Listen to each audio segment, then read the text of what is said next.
O chiefs of the court, indeed a noble letter has been delivered to me. It is from Solomon, and its message is,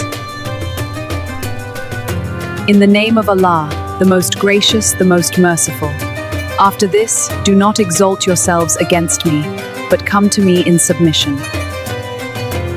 O leaders of the court, advise me in this matter.